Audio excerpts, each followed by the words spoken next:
Hello, YouTubers and NFL fans everywhere. This is Matt, the NFL Fanatic, giving you my Week 10 2020 NFL predictions.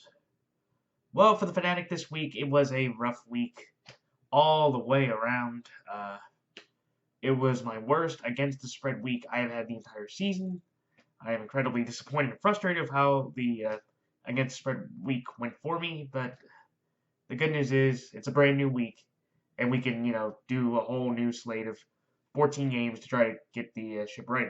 And straight up, it was a good week, though I regret after looking at how the Ravens and Colts. I think I honestly, and I will say this for all Ravens fans, I overreacted to the Steelers' loss. I overreacted to how bad Lamar played, and I just completely forgot how Philip Rivers is Philip Rivers. And the way he played, he pretty much showed that he can have some good moments, but he's kind of like, and to me, this is a pretty apt comparison. If you look at the Indianapolis Colts in the AFC and the Chicago Bears in the NFC, they are basically the same team. They are the same team in the sense that they have a phenomenal defense that pretty much keeps the team in games. And but the problem is they don't really have that much of a running attack. And I know the Colts are a little bit better than the Bears. The Bears have not had a running a game all year. They have very limited offensive weapons besides one big outside wide receiver, T.Y. Hilton for Indianapolis, Allen Robinson for the Bears. And it's a tough watch to just look at those two quarterbacks and go, Philip Rivers is just over the hill, and Nick Foles is just Nick Foles. He is the ultimate Matt Flynn example of where if you put Nick Foles in Philadelphia with all the talent or in the system and Doug Peterson, he somehow seems to work. But if you take him out, even in a Philly subset like Chicago with Matt Nagy, the former offensive coordinator for the Chiefs while Peterson was there, and the quarterback coach while Peterson was there, he just doesn't have the same success. Offensive lines are, pretty much polar opposites, but that's the frustration when you look at the Colts. And I do want to congratulate the Ravens for playing a good fundamental game. Lamar did not throw for a touchdown, but he did rush for another touchdown, and he broke Dan Marino's record through 30 starts to be 25-5. So as much as I want to rag on him against great teams, he did have a big one there. So straight up though, the other games, Giants Washington was a coin flip. When you look at the Dolphins Cardinals, I thought the Dolphins were going to be competitive. I just didn't think they would win, and it came down to a Zane Gonzalez 49-yard field goal that he got short. He didn't even hook it; he just missed it with his leg. And then the Bucs Saints in the biggest surprising game of the year, the Saints from Jump Street just obliterated the Bucs in every single which way. Drew Brees went on to have one of the best games of his career, while Tom Brady had probably one of the worst, if not the worst game of his career, and he looked like Peyton Manning in 2015. That looked like a 43-year-old quarterback, even with all the talent around him, that just could not do anything. Where Drew Brees looked like, Drew on top of his game, or even Drew last year coming off the thumb injury through the regular season. So against the spread straight up, I went 5-8 and 8-5 respectively. That equals up to 38.5 and 61.5% respectively. And now overall for the year, I'm 73, 58, and 1 against the spread. And straight up, I am now 88, 43, and 1 straight up. So definitely rough week going in the wrong direction. And I know I said last week I'm trying to improve. This week, with all the games lining up the way they are, I feel much better about this one. And straight up, definitely not a bad week, but haven't been able to hit 10 for a couple weeks. Want to get back to that 10-win threshold that I usually like to try to hold. And I feel like this week that it's going to be a bit tough because there's a lot of 50-50s. But maybe hopefully this time the chips fall my way for this week. So for the buys this week, the Atlanta Falcons, the Dallas Cowboys, the Kansas City Chiefs, and the New York Jets all have buys this week. So if you have Julio Jones, Matt Ryan, Todd Gurley, Hayden Hurst, Ezekiel Elliott, Amari Cooper, CeeDee Lamb, Dalton Schultz. If you have the Chiefs defense, Mahomes, Elaire, Le'Veon, Kelsey, Sammy Watkins. I don't want to say Watkins is hurt. If you have Harrison Butker, there we go, the kicker. For the Chiefs, Greg Zuerlein. If you have any of those players, nobody has any players on the Jets, I would believe, maybe except Jamison Crowder or Sam Darnold if you were. They are all in buys, so do not play them because they are off this week. All right, so time for my picks for this week. So on Thursday, in the battle for first place in the AFC South, when the 5-3 Indianapolis Colts go to the 6-2 Tennessee Titans. The Tennessee Titans are 1.5-point favorites in this game. I like Tennessee or -1.5, and Tennessee straight up. And then on Sunday, when the 2-6 Houston Texans go to the 5-3 Cleveland Browns, the Cleveland Browns are 3-point favorites in this game. I like Cleveland here -3, and Cleveland straight up.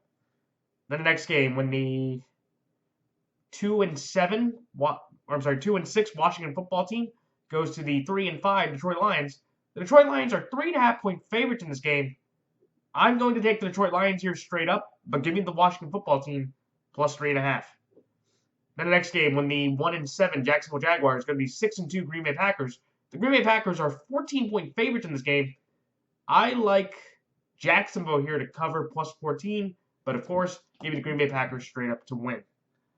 Then the next game, when the 3-4-1 Philadelphia Eagles go to the 2-7 New York Giants. The New York Giants are 3.5-point underdogs in this game. Give me the Philadelphia Eagles here to win straight up, but give me the New York Giants +3.5. Then the next game, when the 6-3 Tampa Bay Buccaneers go to the 3-6 Carolina Panthers. The Tampa Bay Buccaneers are 6-point favorites in this game. I like Tampa Bay here -6, and Tampa Bay straight up. Then the next game, when the 3-5 Denver Broncos. There we go. When the 3-5 Denver Broncos go to the 5-3 Las Vegas Raiders. The Las Vegas Raiders are 4.5-point favorites in this game. I like Las Vegas here -4.5, and Las Vegas straight up. Then the next game, when the 2-6 Los Angeles Chargers go to the 5-3 Miami Dolphins. The Miami Dolphins are 2.5-point favorites in this game. I like Miami here -2.5, and Miami straight up. Then the next game, when the 7-2 Buffalo Bills go to the 5-3 Arizona Cardinals. The Buffalo Bills are 1.5-point underdogs in this game. And I think my upset for both against the spread straight up, my only upset pick for the week. Give me the Buffalo Bills here +1.5, and the Buffalo Bills straight up. Then the next game, when the 6-2 Seattle Seahawks go to the 5-3 Los Angeles Rams. The LA Rams are 1.5-point favorites in this game. I like the Los Angeles Rams here -1.5, and the Los Angeles Rams straight up. Then the next game, when the 5-1 Cincinnati Bengals go to the 8-0 Pittsburgh Steelers. The Pittsburgh Steelers are 8-point favorites in this game. I like Pittsburgh here to win straight up, but give me the Cincinnati Bengals +8. Then the next game, when the 4-4, the 4-5 San Francisco 49ers go to the 6-2 New Orleans Saints. The New Orleans Saints are 9-point favorites in this game. I like New Orleans here -9, and New Orleans straight up. And then the Sunday night game, when the 6-2 Baltimore Ravens go to the 2-6 or 3-5 New England Patriots. The Baltimore Ravens are 7-point favorites in this game. I like Baltimore here -7, and Baltimore straight up. And then finally, in the Monday night game, when the 3-5 Minnesota Vikings go to the 5-4 Chicago Bears. The Minnesota Vikings are 2.5-point favorites in this game. I like Minnesota here -2.5, and Minnesota straight up. 1 second here. All right. So now time for my thoughts on each game. The Tennessee Titans over the Indianapolis Colts. This is a game to where I feel like this one it's fairly simple. It's a division game. You look at both teams. The Titans, look, they got another win. They had 3 sacks against the Bears. They hadn't really had a great pass rush, and they held the Bears offense to their, I believe, second fewest amount of points. They either tied with the Bills or they held to their second fewest amount of points in 17. And also Desmond King, who got traded from the Los Angeles Chargers to the Titans, made an immediate impact with a fumble recovery from David Montgomery in the game. And I thought the Titans, look, Derrick Henry ran for 66 yards. A.J. Brown had 4 receptions for 101 yards and a touchdown. Tannehill played okay. He played a little bit better than Foles. And I just look at the Titans and go, this is another classic Titans game. Like where the Colts defense through at least the first half, going into the mid third quarter, played pretty well. They got a huge fumble at the goal line from Gus Edwards. They had a couple other huge sacks and making plays or game-changing defensive plays, but Phillip Rivers just could not capitalize. Even after the first drive where they had Jonathan Taylor leap over the pylon to get in the end zone. And I just have to look at the Titans here and go, if you're going to tell me, I know you can say, look, the Colts should be able to move the ball in the Titans defense. The Colts defense should be able to stop the Titans. But in this game, usually the Titans over the last couple years, since Andrew Luck's injured, they've been able to win more of these games than not. And I feel like Tannehill won this time last year against Brissett. I remember week 2 last year, Brissett beat Mariota. But when Tannehill played Brissett, they were able to win. There was I think, a field goal block return touchdown that basically sealed the game. That was after Vinatieri, who had a rough year. That sealed the game. And I just think it kind of comes down to that. It's like where I feel like with the Colts, after what I saw against the Ravens, they're a solid team, and they probably, still could make the playoffs, but they're not the Titans. The Titans, they may not be consistently dominant, or they may, play around with their competition every single week, and you may not appreciate that. It may not be like a New Orleans or a Kansas City or a Miami where you could have some dominating wins to pretty much know that from jump you were better. No, the Titans are going to let every team they play hang around and be competitive. But if you're going to look at this game, you got to go with better quarterback, home field advantage. Ty probably won't play again. And with that Colts offense as limited as it is, even with the Titans' defensive line struggles, I think they can generate enough pressure, and their secondary can play well enough to limit Rivers offensively to win this game. Should be a good one. It'll be another, classic Titans game. Get right around. But give me the better quarterback, home field advantage, and the more complete team, which is the Titans. So that's like the Tennessee Titans here, -1.5, and Tennessee Titans straight up. The next game, the Cleveland Browns over the Houston Texans. This one, to me, is basically off the fact of with the Houston Texans, they are just it's a rough sell for this team. They are 2-6, but their 2 wins are against the Jacksonville Jaguars. Take out probably the second worst team in the conference in the AFC behind the Jets. Houston's not a very good football team. And Jake Luton was able to make some plays. He had a 70-plus yard touchdown to DJ Chark on his first throw of his career. And he was able to make some plays and, make some good runs. Robinson played okay.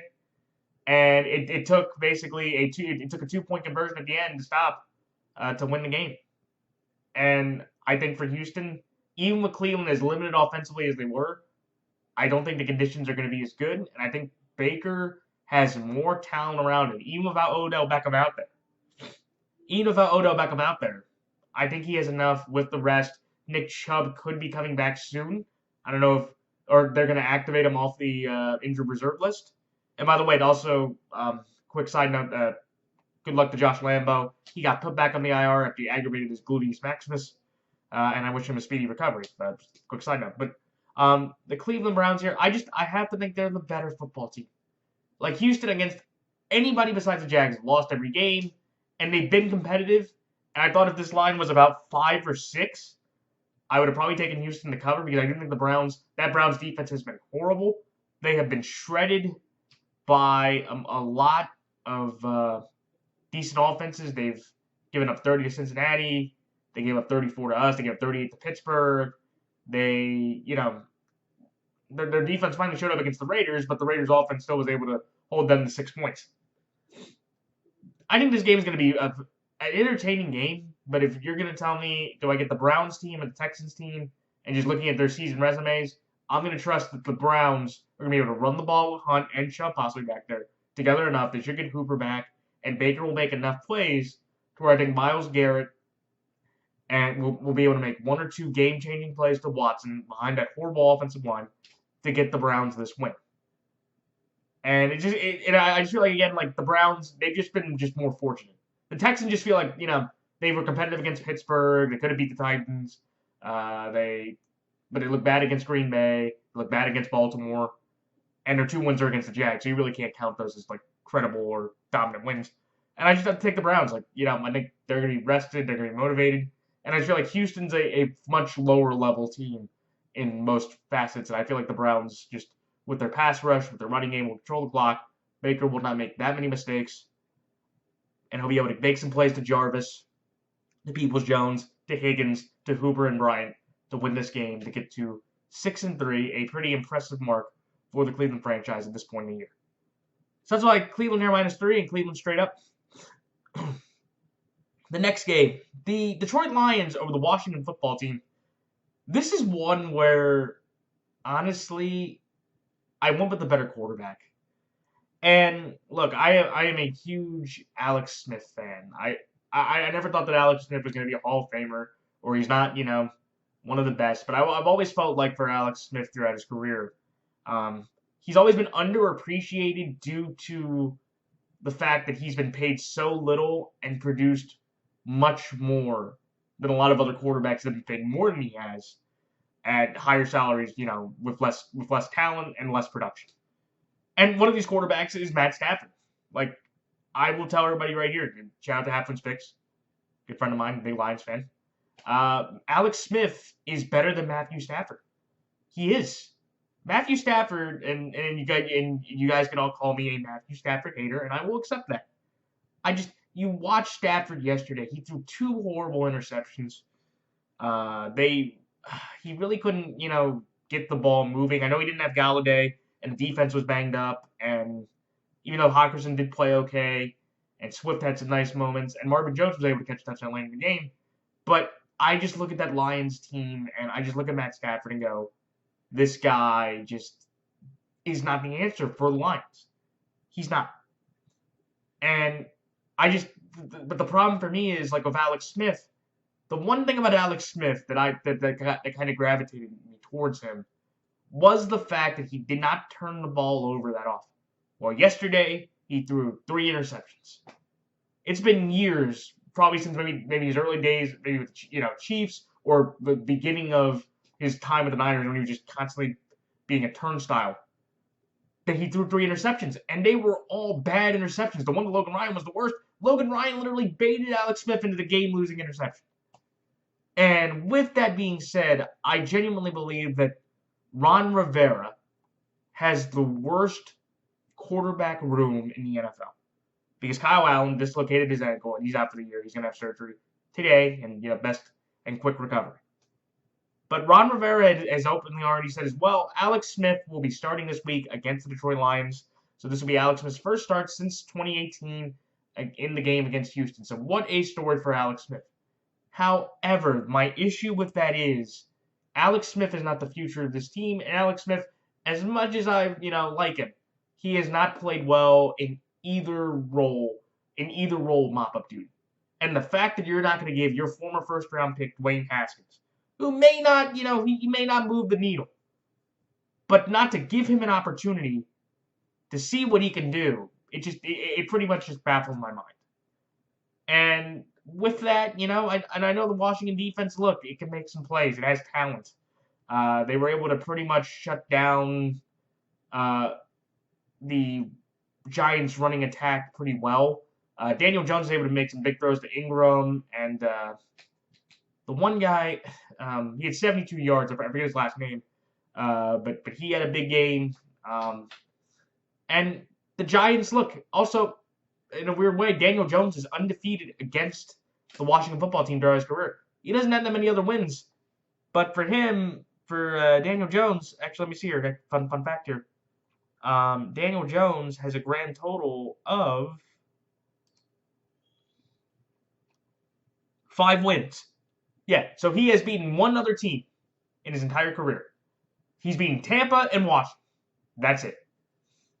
And for Ron Rivera to have those 2 cracks and just have those breaks that way, again, that is an incredible indictment on Ron Rivera. And after saying all that, that's why I have to go with the Lions, because I feel like the Lions, through their ups and downs, have shown at times to be more competitive and win some games against a team like Washington. Even though I know Alex is going to get, all the reps now, and he has a pretty good connection with McLaurin, Daniel Sims is making some plays, and Logan Thomas is an okay tight end for what they have right now. But I just feel like with the Lions, AP gets to go up against his former team, so there'll be a little extra motivation there. They have some more running back depth. Gibson, I don't think he's not Dalvin Cook, who ran for 200 yards against the Lions defense yesterday. And I just have to go with their home. Like, the Lions need a home win, and it kind of reminds me of several years ago. The Lions were a winless football team, and the one win they got was against the was against the Washington football team at the time. Yeah, that was the McNabb-Grossman game where Grossman came in. And so I feel like for Detroit, this is just one of those games like with Jacksonville. I think they're just be able to win this game just off their talent and just Stafford being able to outplay Alex Smith in this moment. But I think Washington, they've had moments to where they've had some nice dominant wins. They've been in some close games, and Detroit's not that much different than the Giants. I would actually argue that the Giants, off pure play and coaching, are better than the Lions. But that's just me. But I'm going to take the Lions here. They're home. They're the better quarterback, and I feel like the Lions have been just more competitive than Washington, and I don't think Alex Smith will be able to, with the weapons he has, be able to outgun Stafford in this game, even without Kenny Galladay there. So that's why I like the Detroit Lions here to win straight up, but the Washington football team plus 3.5. The next game, the Green Bay Packers over the Jacksonville Jaguars. This one was fairly easy. Look, the Packers dominating win against the 49ers. That is a game to where Kyle Shanahan should not get that much weight. I am not the biggest Kyle Shanahan fan, but even I can admit, with all the injuries they've had, that's how you're supposed to look to not get blamed as a coach. That's how you're supposed to look. You are supposed to look like a team that's just decimated and you can't even compete. And that's what they look like. And like the Jaguars, they're worse than the Niners. Even with the Niners as bad as they look, they're worse than that. So, that was fairly easy. Rodgers, another 3 TDs. Devontae Adams is, I think they said, the second or third receiver in NFL history in a little while to have, for his first 6 games, to have over 600 yards and 6+ scores throughout the season. So he's, been on a dominant pace. And I do agree with him that he wants to make a claim. I don't think he is the best wide receiver, but he is up there. So if you wanted to say that, you're not nuts to think about it. But I think Green Bay is going to roll. I can't remember the last time. I'll look it up here. Because the Jags don't play. They don't play these teams that often. Let's see, head to head. Let's see, Green Bay.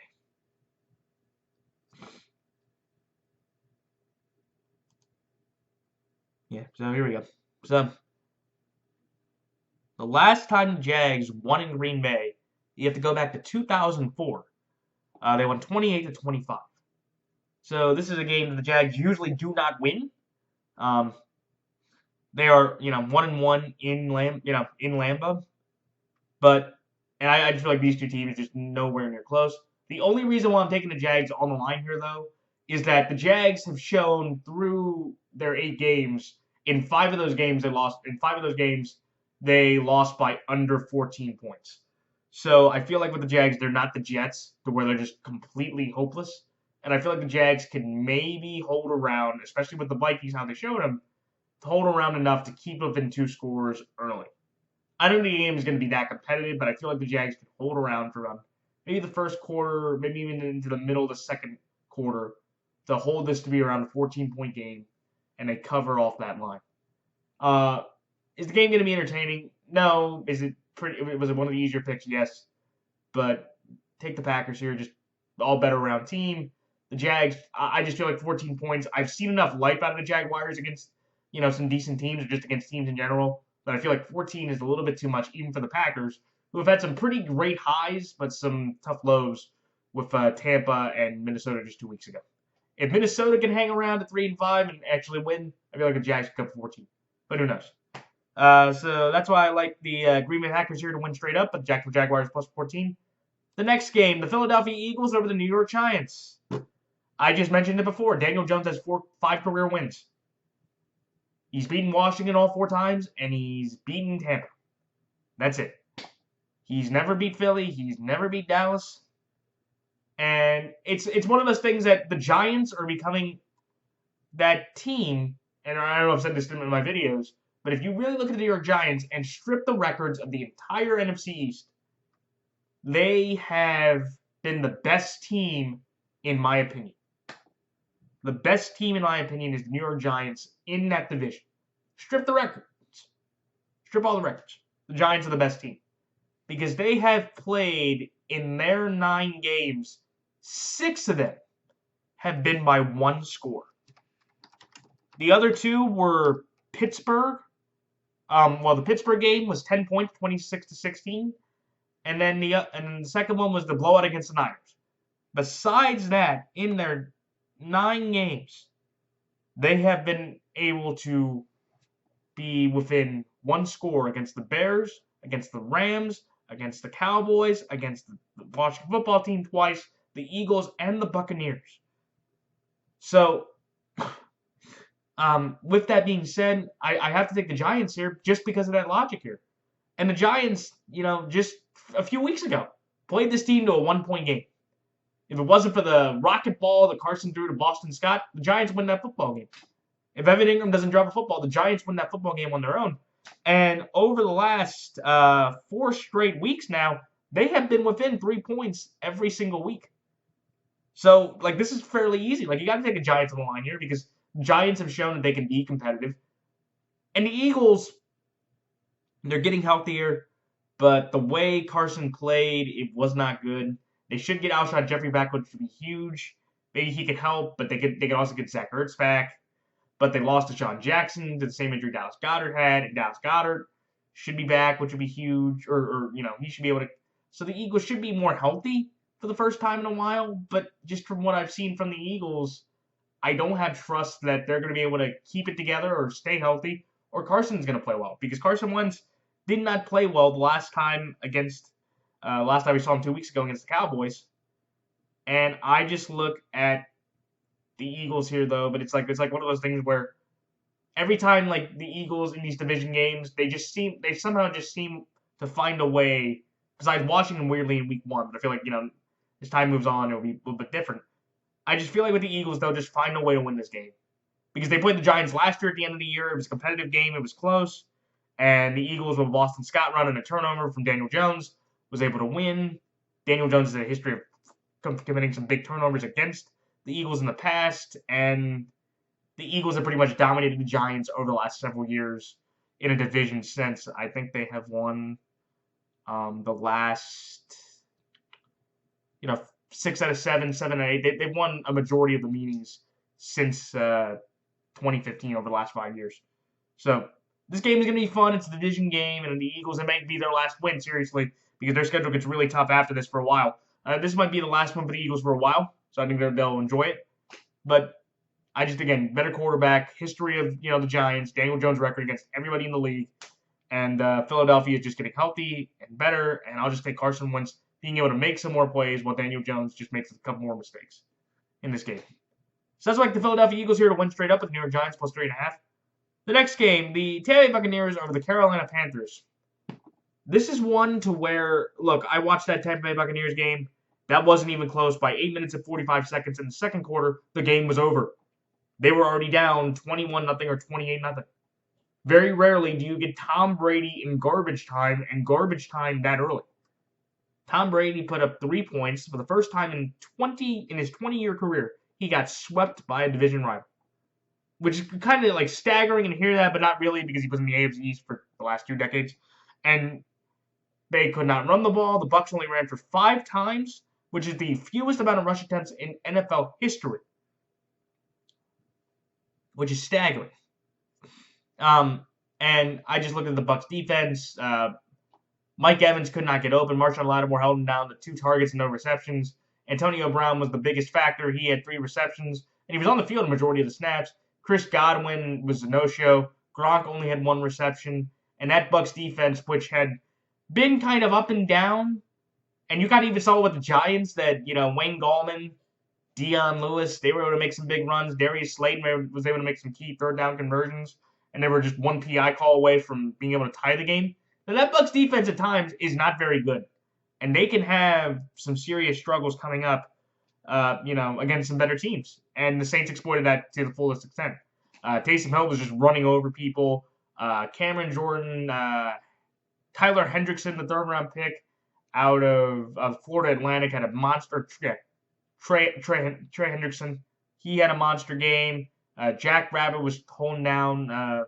Chris Godwin on the other side. Malcolm Jenkins pretty much held Gronk in check. Lattimore came in. He got hurt a little bit, but I think he came back in the game. Everybody was getting the ball. Traquan Smith, Marcus Callaway, Deontay Harris. The Saints were just moving the ball clearly up and down the field. Where the Panthers, on the other hand, the Panthers are kind of like, another version of the Giants, where they are 3-6, but that's not a bad 3-6 football team. They play pretty well against a lot of teams. Teddy Bridgewater had 3 total touchdowns. He was 4 for 4 in the red zone.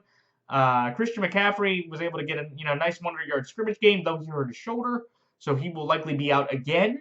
So I definitely think for the Panthers, this is a washed year for McCaffrey. He's not injury prone yet, but this has been a massive blow for a $16 million running back, the highest paid in the league, that's only been able to play a grand total of 3 games. And I think just like the last time, or just like before, I don't think the Bucs are the Chokers. They're not the Los Angeles Chokers who, you lose Christian McCaffrey and somehow you lose the game. But that's what the Chargers do every week. And Tampa, the last 2 times, the other 2 times they lost, they were able to beat Carolina by 14 last time, and they beat the Packers 38-10 after the loss to the Bears. I feel like with the Bucs, this is kind of the same formula, especially with Christian McCaffrey likely out. They're going to be ticked off, and they're going to be able to beat up a respectful fighting Panthers team, but a Panthers team that's just nowhere in the league with the Bucs. Could the Panthers surprise people? Sure. I think Mike Davis has done an admirable job as fill-in for McCaffrey, and I think the Panthers, they got to feel some confidence because that the way they lost in week 2, it was really a Leonard Fournette run that broke the game open. That game was within 4 points entering the fourth quarter. So I think the Panthers have a shot, but I feel like the Bucs are angry, Brady's angry, and he's going to take out that anger on the Carolina Panthers this weekend in a pretty decisive win for the Bucs. Again, it's not going to change the fact of what happened in New Orleans, or against New Orleans and against Chicago. And I still think the Bucs, are now not the clear NFC Super Bowl favorite, but they are now in a 3 or 14 tier with the New Orleans Saints, Green Bay Packers, and the Seattle Seahawks, and basically which one you like, you can move forward with. But give me the Bucs here, pretty dominant, win, and the Panthers without McCaffrey again. I just don't have confidence in it. So that's like Tampa Bay are -6 and Tampa Bay straight up. Next game, the Las Vegas Raiders over the Denver Broncos. This is a game to where I'm taking the Las Vegas Raiders because they have just been clearly better than the Denver Broncos. The Raiders have played solid football. The Raiders are able to run the ball. Nelson Aguilar is having a breakout season for the Raiders to prove that he was not a bust. He had a big 45-yard touchdown against the Chargers yesterday. They have, they have Henry Ruggs, who's a burner. Darren Waller caught, a touchdown. He's a big, massive tight end threat.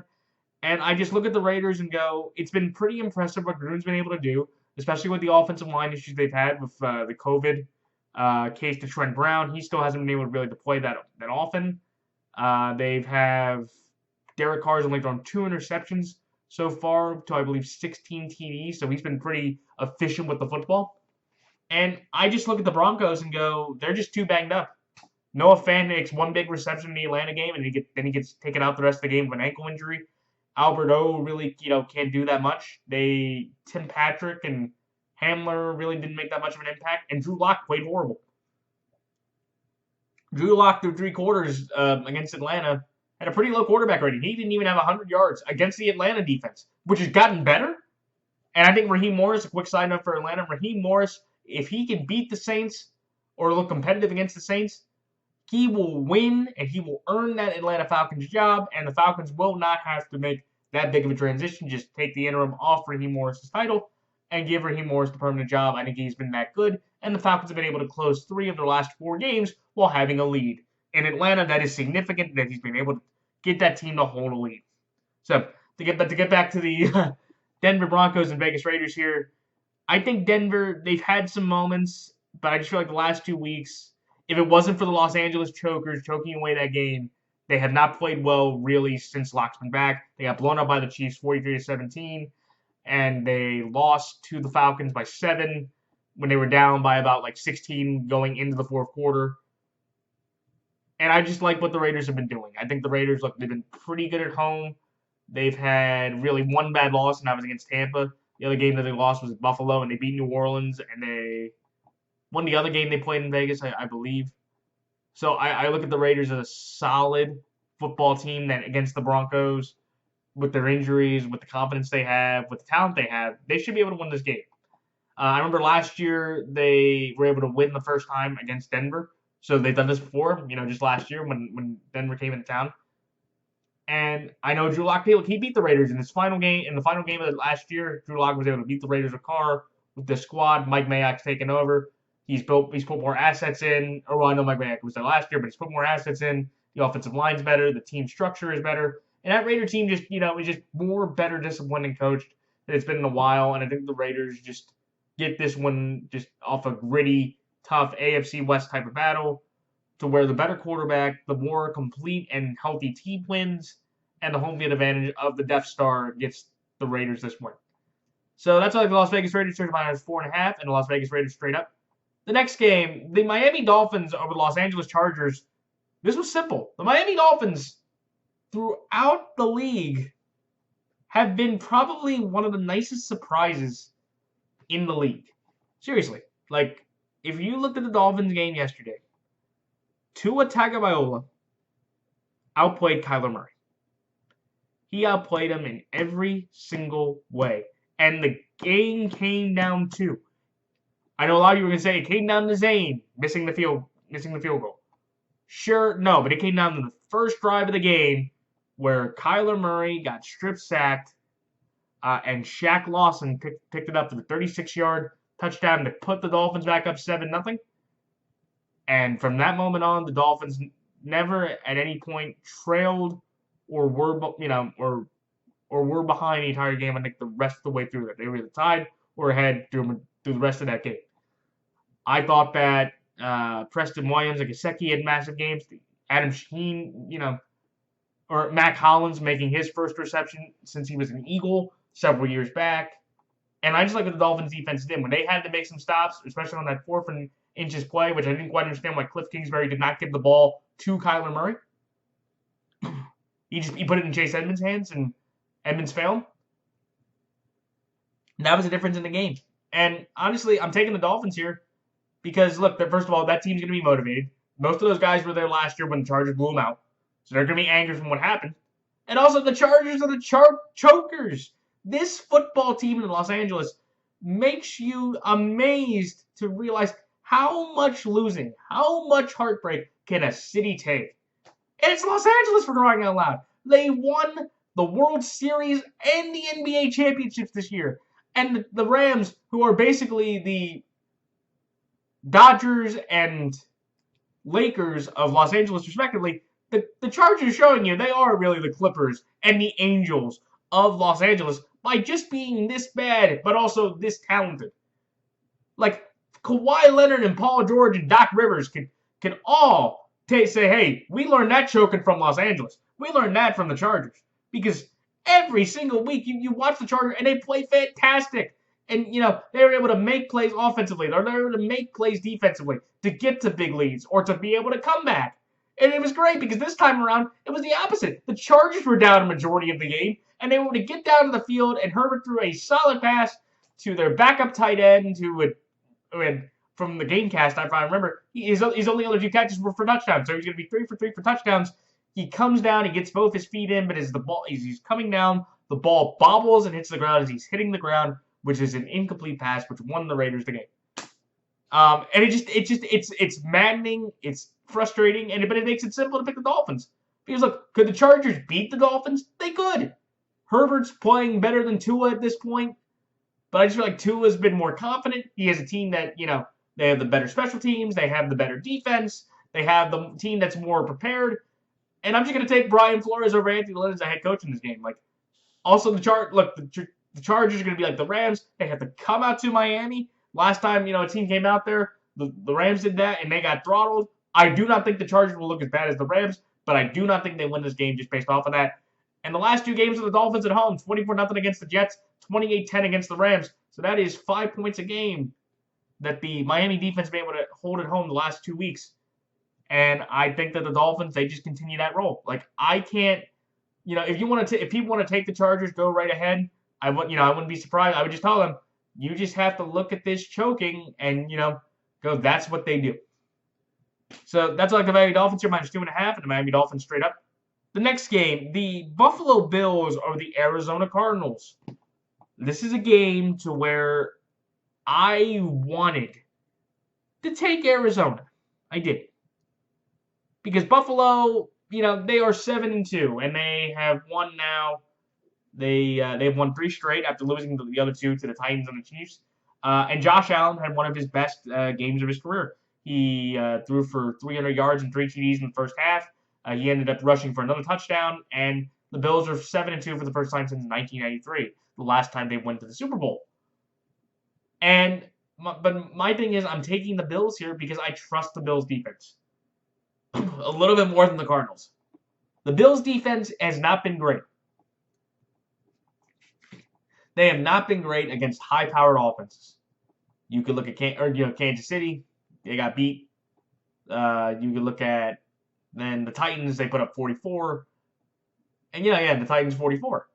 And the other, against the other teams, they only put up 18 against the Jets. They only put up 24 against the Pats. And you look at the Cardinals and go, okay, like you are going into a shootout with Kyler Murray. But I just feel like with the Cardinals, it's basically a factor of I think the Bills' defense makes one more stop and Kyler Murray makes one more conversion. This is a great defensive mind in Sean McDermott versus a great offensive mind in Kingsbury. From what I've seen out of the Bills, I feel like they will be more disciplined. They're not going to have to worry about the running game as much. Kenyon Drake will be out once again. This will be the final game he is out officially before he can be returned back on the IR for next week against the Seahawks on Thursday night. But I just have to look at the Bills and go, I just think their defense makes one more play. They harassed Russell Wilson pretty well yesterday. He got hit 12 times. He got sacked 4 times. He had 2 turnovers, 2 fumbles, and 2 picks. So that means Russell Wilson in 2 of his last 3 games, he has turned the ball over 7 times, which is very un-Russell Wilson-like. And to me, it's also just the fact to where I feel like if you put the ball in Allen's hands against this defense, the way he was able to move, the ability to, make some good throws. Tua had a nice scramble, which really changed the momentum of the game. And I think Tyler Bass is decent enough as a kicker. I think the Bills win this one just off of one better defensive series compared to the Cardinals. Could the Cardinals win this game? Sure. And I think the Cardinals being slightly favored, I get that. But just from what I've seen out of both squads, I'm going to take the Bills because I trust their defense. And I pretty much feel it's kind of this weird way with Seattle. They got a huge blessing from the Dolphins, and they're going to do the same thing with the Bills. Like, the Seahawks can still be in the lead for the division or tied for it at the very least at the end of the game, just due to the teams that they just played. Fortunately, they lost to one, and they beat another. They beat the Dolphins, and that was before they went to Tua. If Tua was there now, I don't think the Dolphins lose to the Seahawks in that game. I'm being dead serious. But I'm going to take the Bills here plus 1.5. I just think the Bills have a better defense, and I think the lack of running game without Kenyon Drake is going to be able to bite them there, and I think they're going to do a better job at containing Kyler compared to the Dolphins. We'll see. But that's why I have the Bills. That's why I have the Buffalo Bills here plus 1.5, and the Buffalo Bills straight up. The next game, the Los Angeles Rams over the Seattle Seahawks. This is one that just comes down to the LA Rams defensive line. Russell Wilson, throughout his entire career, has had a brutal time playing against the Rams on the road. Actually, fun fact here. Since 2016, when they started back at the Coliseum, he has gone to the Rams. Through his through his several trips. He has lost. He's lost 4 or 5 times since the Rams have moved back to Los Angeles, and that's including Jeff Fisher's year in 2016. He's lost 4 or 5 times. The only time Russ has gone into Los Angeles and beat the Rams at the Coliseum or in LA is 2017, and that game was down to basically 5 inches with Legion of Boom defense. And I just think the Rams were embarrassed by the Dolphins. They had come off the week before against the Bears, and then they played the Bears, and then the Rams played. Geez, I'm drawing a blank here. I have to look. Let's see. The Rams the week before played, and they got shellacked. I remember. They played San Francisco. That's right. So basically what happened was San Francisco a few weeks ago host the Rams. They get beat pretty bad. They take out their aggression on the Bears. Then the week after, they play the Dolphins, and they get slacked again. So it's pretty much to me where the Rams know they have some motivation. And the Seahawks are, the number one team in that division right now. And I just feel like, again, with the injuries at running back, with the injuries at offensive line, for how porous that defense is. And I know Jared Goff is not as mobile as Josh Allen. He's not as strong as Josh Allen. He doesn't have the arm strength of Josh Allen. I just think the Rams win this game. Like, I can't look at the Seahawks defense and go, well, yeah, you can stop Jared Goff. Or, oh, yeah, Russell Wilson's going to be able to have a nice clean pocket, and he's not going to turn the ball over. No, he will turn the ball over at least once, if not twice in this game. And if that happens, give the Rams that victory. And that's the thing. It's like, look, Josh Allen's on the ascend. Jared Goff is Jared Goff. He's just, who he is. But I got to go with that record that Russell Wilson has only won one time since 2016 in Los Angeles. And the other times he lost. And they were close games. And, but they were within, 5 points. So there wasn't a 1 point loss out there. It was 9-3, 36-31, 28-19, So the Rams have his number on the road. And I just can't, after what I saw from Buffalo and Arizona the last couple of weeks, I think the Rams are just about as good, if not a little bit better or worse, depending on who you talk to, in that caliber. And I think that's the reason why the Rams win. So that's like the LA Rams here, -1.5, and the LA Rams straight up. The next game, the Pittsburgh Steelers over the Cincinnati Bengals. This was fairly easy. Look, Pittsburgh's been on a roll. I was incredibly nervous. I was stunned about how bad the Pittsburgh Steelers played against the Cowboys through a majority of that game. And I do have to say, I am not being a Raven homer here.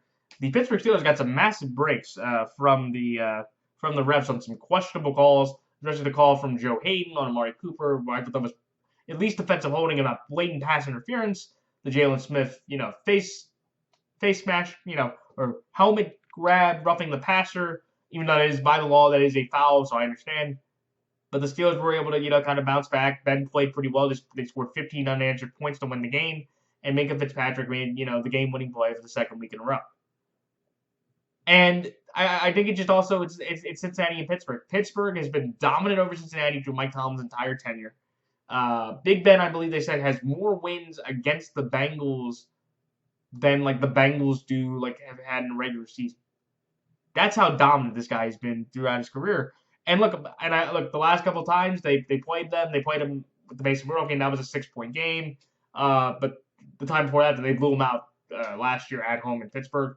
They blew them out last time at home in Pittsburgh, and I think that could happen again because the argument's going to be, look, when he played the Ravens, when the Bengals played the Ravens, they got demolished by the Ravens 27-3, and I think something similar like that could happen.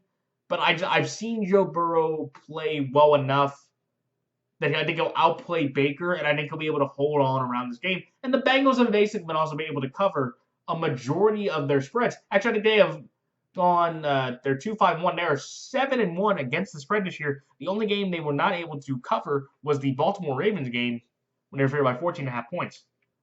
And I look at Pittsburgh and go, they just seem to be the team that's just able to win close games. They have one impressive dominant victory, and that's against the Browns. But every other game is just right around that margin.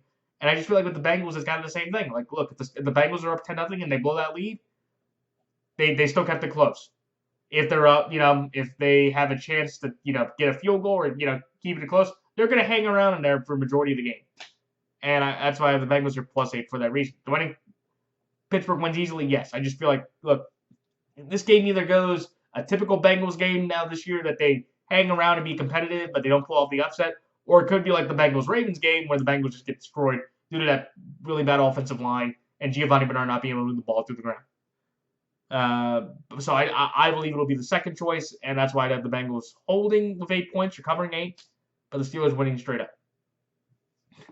All right, next game. The New Orleans Saints over the San Francisco 49ers. This is one where I have a very weird feeling this is like Pittsburgh-Dallas last week.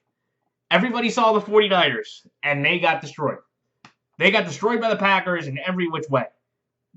And it's kind of like what happened with the Cowboys. You lost your quarterback, lost a lot of your offensive line, lost your injuries in your secondary. You cut some guys. Same thing with the Niners. They got a lot of injuries.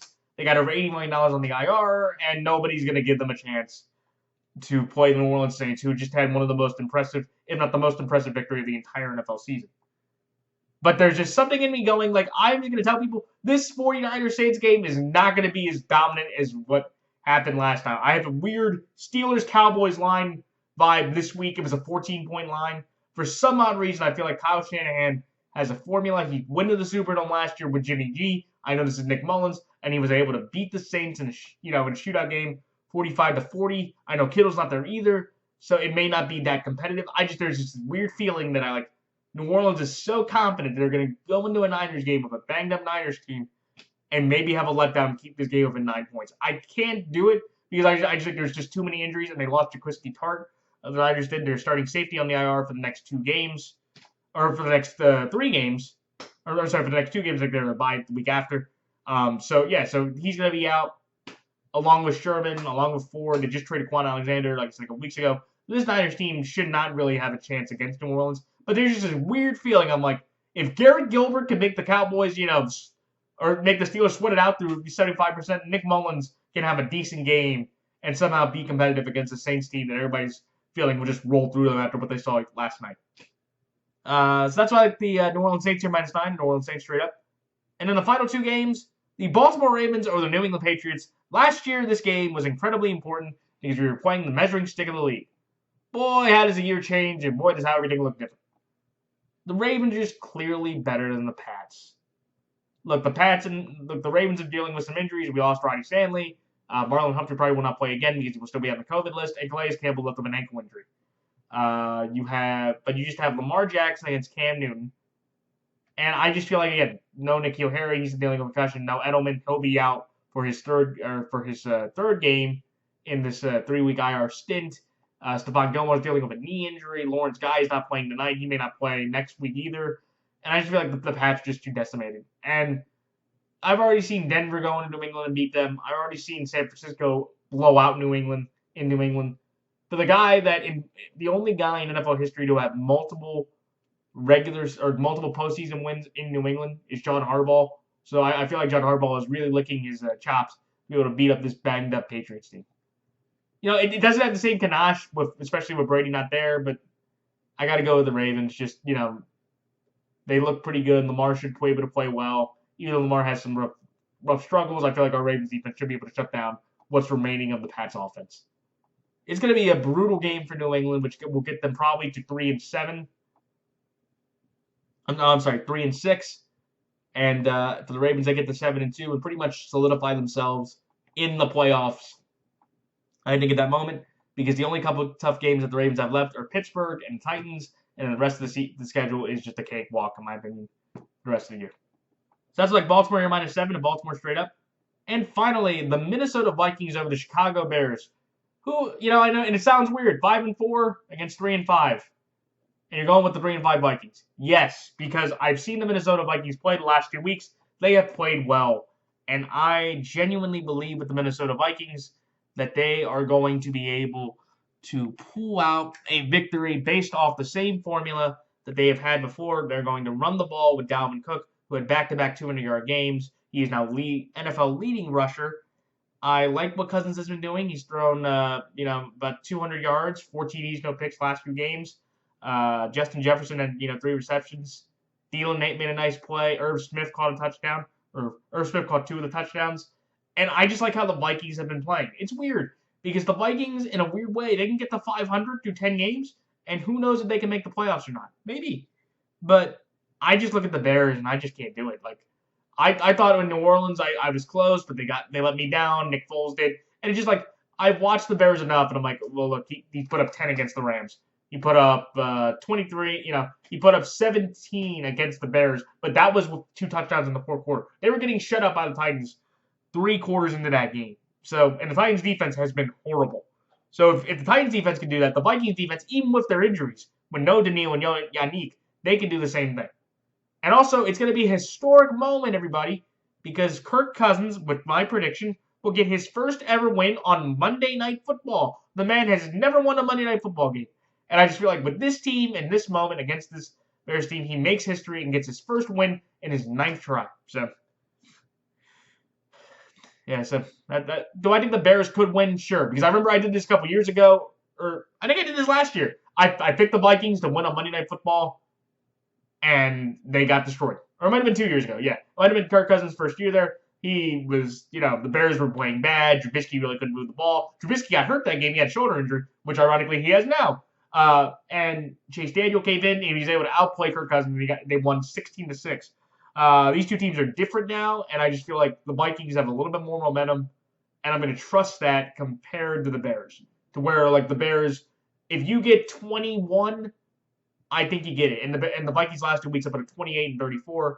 That is clearly enough to beat this Bears offense, which is 29th basically in total offense since Foles. And just for a fun factor, everybody, 3-0 for Trubisky, 2-4 for Foles. So that's like the Minnesota Vikings here, -2.5, and the Minnesota Vikings straight up.